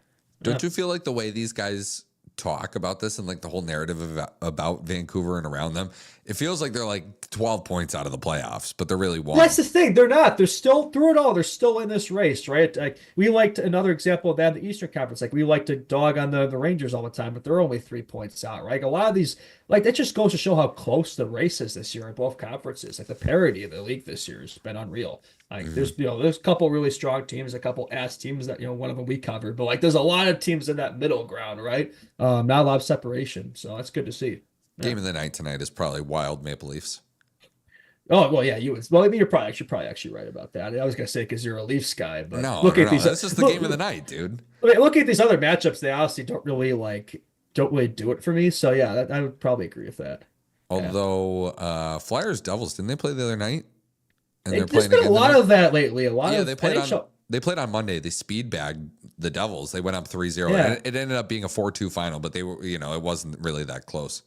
Maybe the Zagreb NHL needs to do more of that, more of like these series where you play the same teams like back to back. Like I think that was a big part of why the game last night was so good. The Hawks and Bolts, like things carry over, right? They're fresh in your mind. So that could be a sneaky matchup tonight for sure. Yeah. Yeah, agreed. Tomorrow, does anything suit you? Or besides the game we're live streaming, I would say, let's see, Jets Bruins. That could be a decent one there. I would say. The Jets. It's funny. I mean, it's like. It's impressive they've been able to stay. I mean, obviously a part of it's because they had that hot start, but they're still first, right? They've kind of been first or second pretty much all season there. So, but I kind of view them the same way as the Capitals. Though, like I'm not completely sold on them come playoff time for either team. I just feel like they've been regular season merchants, and I have a feeling they're both might choke in the playoffs. Clip that, and we'll see if that ages well in April. Probably won't, but it would not shock me in the slightest. Yeah. I think, if we did an all underrated seasons team list of players, Mark Scheifele would be on that list. He's had an awesome season. And, between him and Kyle Connor, they're carrying the Jets when like the rest of the team has an off night. Like those guys are pulling the rope. Everybody talks about Hellebuck and KFC, and I'd say more as he gets his due. But yeah, Scheifele does kind of fly under the radar there, and he's the longest tenured guy there. I mean, he's been there his whole career. So he's always kind of flown under the radar a little bit. Like he's not like he's kind of in that, like in terms of tiers of, he's not a superstar, but he's a star, But he's kind of been like that second or third tier. So he doesn't really get talked about as much. And he also plays in Winnipeg. So yeah. Game of the night tomorrow is definitely Sharks Kraken.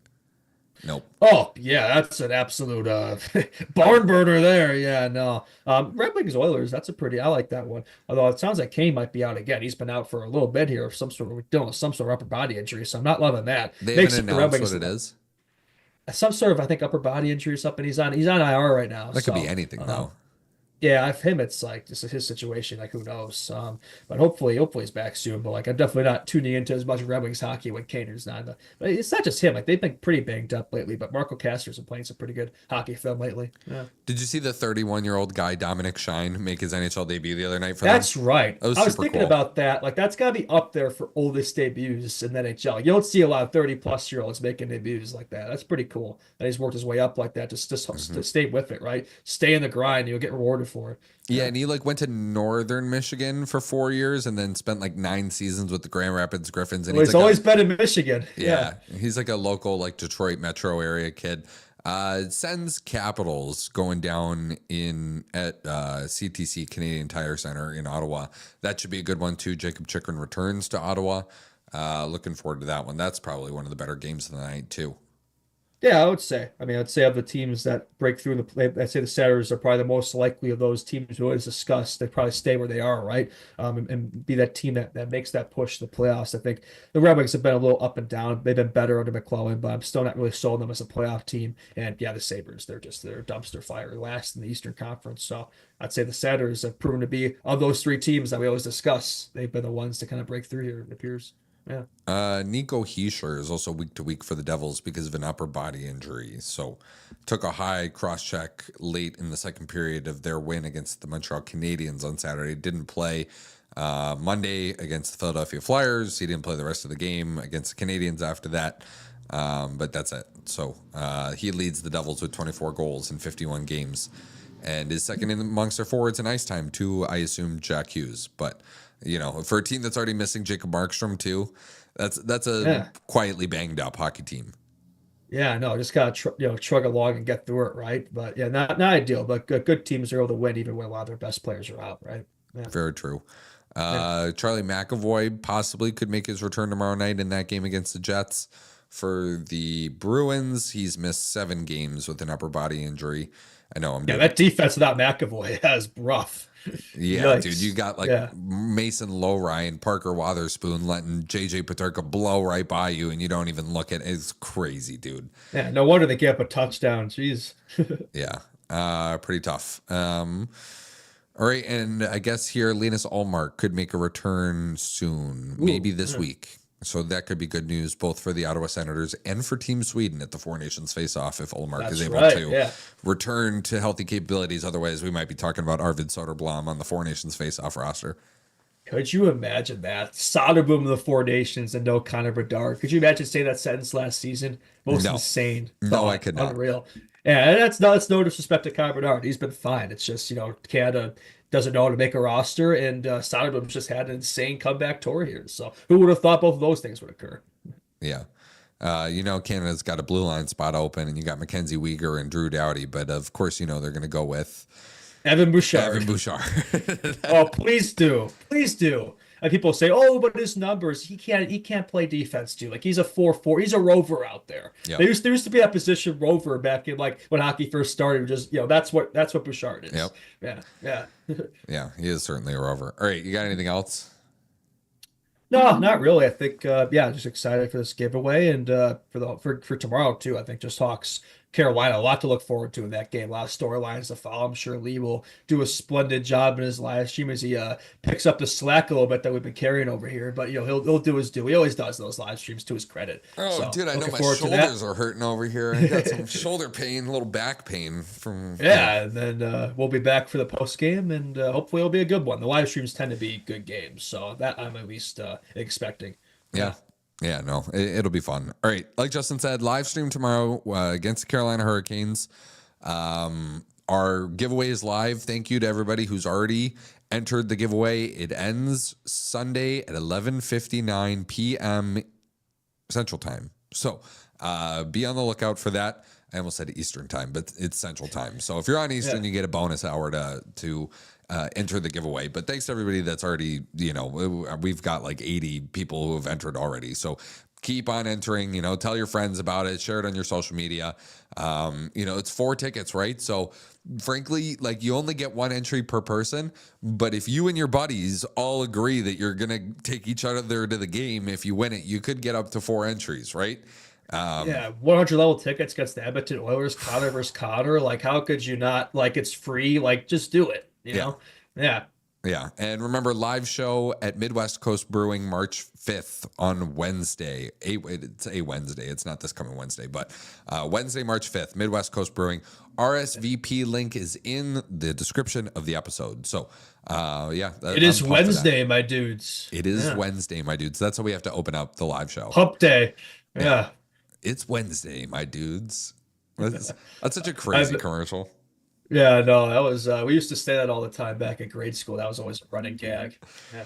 Oh gosh, you make me forget that I'm older than you, and then you say that was a joke in your grade school, and then it hits me like a smack in the face. Makes me feel old too. Like it's weird covering this team now. Like there's a bunch of players like this young core that are like younger than me. It's like, man, what did I do, man? That could have been me. I did not get enough of the hockey, and now here I am. No, I'm enjoying doing this, of course, with the podcasting. But no, it's been fun. Subscribe to this YouTube channel. Follow us on Instagram and leave a 5-star rating and review. Appreciate everybody who's joined in so far, everybody in the chat. You guys are lovely, and we will see everybody tomorrow.